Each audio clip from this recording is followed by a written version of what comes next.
تخيل إنك واقف مع ناس مهمين جدا، ناس أصحاب نفوذ، ناس أصحاب سلطة، وبتتكلم معاهم في حاجة مهمة، ويجي يدخل راجل بسيط جدا علشان يقطعك في الكلام. ممكن تتصرف ازاي؟ السلام عليكم، أنا أحمد، ودي حلقة جديدة من سلسلة علاجنا صورة. والنهاردة بإذن الله هيكون علاجنا من سورة عبسة. تبدأ القصة لما سيدنا عبد الله بن أم مكتوم رضي الله عنه يروح للنبي عليه الصلاة والسلام علشان يسأل سؤال في الدين، والنبي يكون مشغول بدعوة كبار قريش.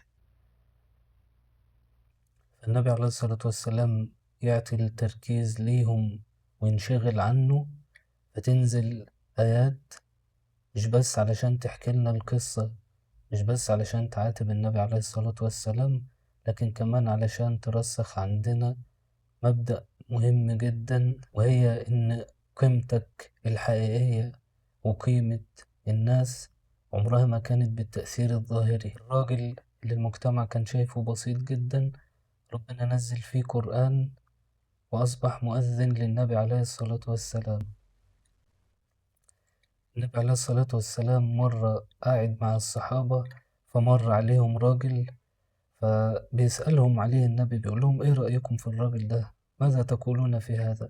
قالوا حري إن خطب أن ينكح، وإن شفع أن يشفع، وإن قال أن يسمع له الناس، يعني كلامه مسموع. لو جه يخطب حد هنجوزه، لو جه يشفع لحد هيشفع له. فسكت النبي عليه الصلاة والسلام، وبعدها بيمر راجل بسيط من فقراء المسلمين فيسألهم النبي، يقول لهم ماذا تقولون في هذا؟ فالصحابة بيقولوا له حري إن خطب ألا ينكح، وإن شفع ألا يشفع له، وإن قال ألا يسمع له.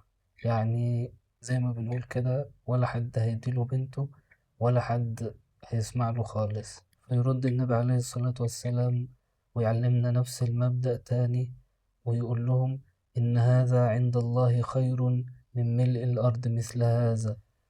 الراجل البسيط ده عند ربنا أحسن من مليار واحد من الراجل التاني. فتعالى نسأل نفسنا كده، احنا كم مرة تجاهلنا حد علشان المجتمع شايفه مش مهم؟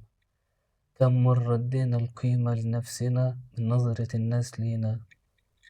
فعلاج اضطراب الميزان الداخلي، وعلاج انه ما يبقاش فيه بصيرة عندنا في الناس، موجود في سورة عبسة.